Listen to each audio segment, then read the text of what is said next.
ጌታቸው ከበፊትም ከመቀሌ ዩኒቨርሲቲ እንዲባረር ያደረገው መጠጥ ጫትና አረቄ ነበር።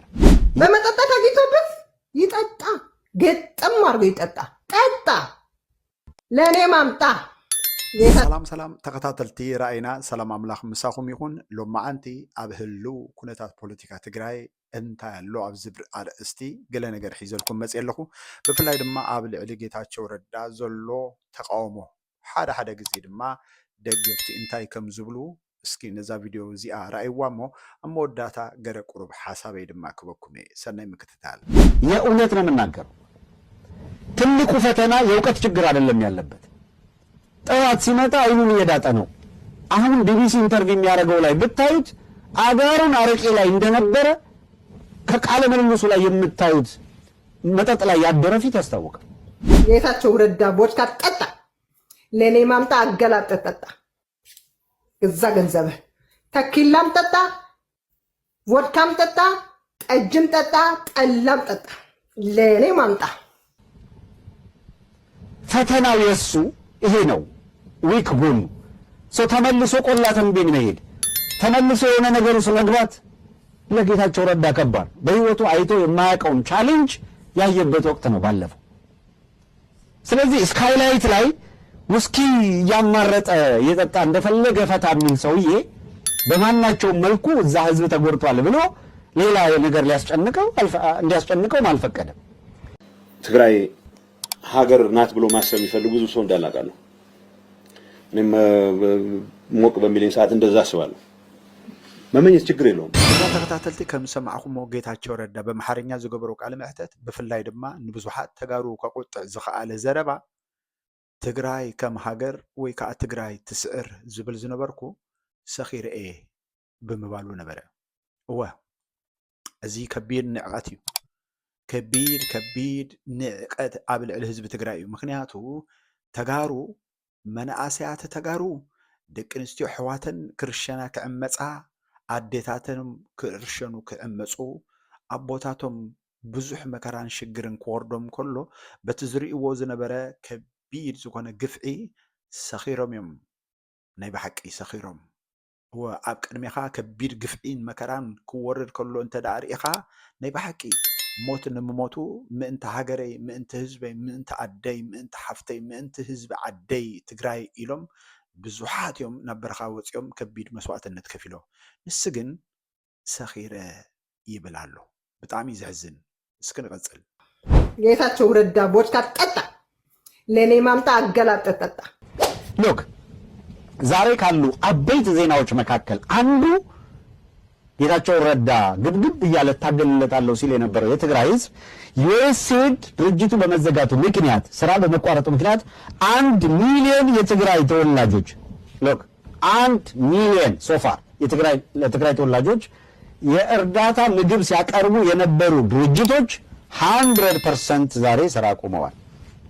100% ለ1 ሚሊዮን ሰዎች ምግብ ፕሮቫይድ ሲያደርጉ የነበሩ የዕለት ምግብ ከምኡ ድማ ሃብታሙ ኣያሌው ኣብ ዝሃቦ ቃለ መሕተት ድማ ኣዝዩ ረዚን ዝኾነ መልእክቲ ኣመሓላሊፉ ኣሎ። እሱ ድማ እንታይ እዩ ካብ ግዜ ናይ ዩኒቨርሲቲ መቀለ ብኸመይ ምክንያት ከም ዝተባረረ ጌታቸው ረዳ ካብ ዩኒቨርሲቲ መቀለ ዝተባረረሉ ምክንያት ንሱ ወልፈኛ ናይ ጫትን ናይ አረቄን ከም ዝነበረ ካብ ምሄር ወልፊ ድማ ኣብቲ ቤት ትምህርቲ ወይ ከዓ ኣብቲ ዩኒቨርሲቲ ክሰርሕ ስለዘይከኣለ ከም ዝተባረረ ብሰንኪ እዚ ከምዚ ዓይነት ባህርን ከቢድ ወልፍን ድማ ሕጅውን ይሰቲ ከም ዘሎ ኣብዚ እዋን እዚ ንዘሎ ህሉ ኩነታት ፖለቲካ ትግራይ ከዓ መሊሱ ኩናት እንድሕር ተወሊዑ ናብ ቆላ ተንቤን ተመሊሱ ክወርድ አይደልን እዩ። ስለዚ ንሱ ቮድካ እናሰተየ ወይ ከዓ እቲ ዝለመዶ መስተ እናሰተየ ኣብ አዲስ አበባ ኣብ ሻራተን አዲስ ክጸንሕ ዳ እምበር ተመሊሱ ዋጋ ክኸፍል ድልዋ ኣይኮነን። እቲ ቀዳማይ ዝነበረ እውን ዘጣዓሶ እዩ ዝመስለኒ ኢሉ ሃብታሙ ኣያሌው ተዛሪቡሎ። በዚኣ ዘረብኡ ይሰማማዕ ናይ ብሓቂ ንኽድ እስኪ ናብቲ ትግራዋይ ከዓ ንረኣይ። ሕዚ መዓት ነገራት ተራእዮም እዮም ኣብ ትግራይ ኣብ ዝሓለፉ 2 ዓመት ብፍላይ ከዓ ህዝቢ ትግራይ ሓድነቱ ክልሕልሕ ተገይሩ እዩ። ምሁራት ንርእሶም ክመናጨት ተገይሮም እዮም። ኣብ መንጎ ውልቀ ሰባት ኣብ መንጎ ፊገር ዝኾኑ ሰባት እውን ሽሞም ጠፊኡ እዩ ገለ እዩ። እዚ ኦልሬዲ أفتو قالس ترى نجار سلازخونة السو خمكين قرطين كان نقدميت خد كيد يتخل السو سولف غيركا نايليه كان مردد غيركا لابرب حخا بوليتيكاوي قطباو رب حخا مو عالي زادلي ستيل أنا زامن بحرازون مالتي جنرال تاركانون يتقم خالقتون يتقميا ምናልባት ዘይጠቅም ሰው ታል ጌታቸው ረዳ ጥራህ አለ የብርሃነ ዘይ ዘመስገን ምሰገ አይተ ጌታቸው ረዳ ተሐስካ ዘላልካ ነጥበግን ብዙ ሐሳብ ዘይስማዕ ማخوان ይኸል እዩ አበ ትግራይ ኩሉ ኃይል ክንጥቀመለና ኩሉ ዓቅም ክንጥቀመለና በዚካ ጌታቸው ረዳ እዚ ፖለቲካ እዚ ንትግራይ ከሳግራ ይኸል እዩ ትማሊ አይተ ጌታቸው ረዳ ዓቅም ስለዝነበሮም ይሕወሓት ውን ፕሬዚደንትነት ግዚያዊ ምሕዳር ሓጺኡ ዝሰደዶ ቅድሚውን ኣብ ህዝብ ትግራይ ዝገበሮም ኸተ ዝነበሮ ኮንትሪቢሽን ውን ርዱ ካብቲ ኩሉ ትግራዋይ ክገብሮ ዝኽእል ከም መሪሕነት ከም ፖሊስ ቢሮውን ዝነበሮ አስተዋጽኦም ይሞ ከም ጌርካ ከምዚ ዓይነት ዓቅም ምጉዳላት ንምንታይና እንዳወሰኽና ንኸይድ ንምንታይና ዓቅምና ኣኪብና ክንከደሉ ሓቢርና ሰሪሕና ክንሳገረሉ ናይ ትግራይ ዓቅም ሓፍ ንምባል ንሰርሖ ስራሕ ዘይዛይድ ዝብል ሓደ ርእይቶ ከብሞ ዛዕባ ጌታቸው ረዳ ደስትቢን ገይረ ዝርያነ ደስትቢን ማለት ናይ ጎሓፍ መጠራቀም ማለት እዩ ትግራይ ሀገር ናት ብሎ ማሰብ የሚፈልጉ ብዙ ሰው እንዳላቃለሁ እኔም ሞቅ በሚለኝ ሰዓት እንደዛ አስባለሁ ሞቅ በሚለኝ ሰዓት እንደዛ አስባለሁ መመኘት ችግር የለውም ትግራይ ጽቡቅ ዘይሙና ይላ ሁሉም አካላት ተሸኪሙ አፕላይ ክገብር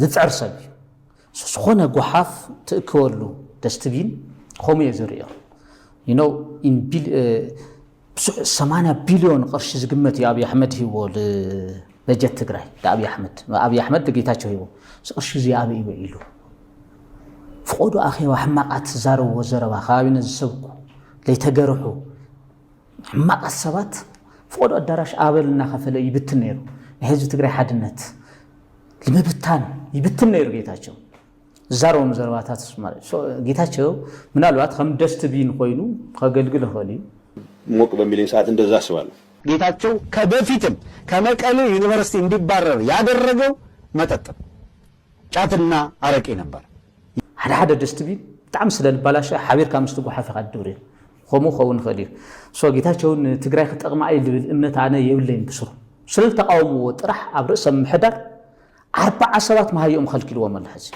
ኣብ ሓንቲ ቢሮ ኣብ ቤት ጽሕፈት ርእሰ ምሕዳር 40 ሰባትስ ማህዮም ከልክልዎም ብዘይ ደብዳቤ بزي ناي سيفل سيرفيس بروتوكول كايدا سوق بقال لكل دموز كيتخفلوا ويلو ጌታቸው አፍታ ዘይውላ ስልጣን ሞድማ ናይ ግዛው ምሕዳር ዚስ ናይ ፌደራል ባዓል ስልጣን ኳ ዘይኮነ አናርኪስት ዲክታተር ፋሺስቲክ ለኮነ ካራክተር ዘለዎ ሰብ ጌታቸው ሶ አይጠቅማን ላፍትና ኢትዮ ኤርትራና ናትና ተኸድኪ እምባር እዚ ትግራዋይ ፖለቲከኛ ተጋዳላይ ድማ ከም ሰማዕኩሞ እምባር ትግርኛ እዩ ወላ ሓንቲ ክውስኸልኩም ኣይክእልኒ ግን እንታይ ክብለኩም ዝደሊ ማዕረክንደይ ከም ዝተቀየምዎ ማዕረክንደይ ኣብ ልዕሊኡ ከቢድ ዝኾነ ቅርሕንቲ ሒዞም ከም ዘለዉ ዝብርሃልካ ነገር እዩ ምክንያቱ ጌታቸው ረዳ ንህዝብ ትግራይ ንዕቁዎ ተዘይከውን ከምዚ ዓይነት ግፍዒ ከምዚ ዓይነት ምስ አብይ አሕመድ ምስቲ ኣብ ልዕሊ ህዝብ ትግራይ ከቢድ ዕንወትን ጆኖሳይድ ዝፈጸመ ሓይሊ ክደናገጽን ክሰርሕ ኣይምካኣለን ነይሩ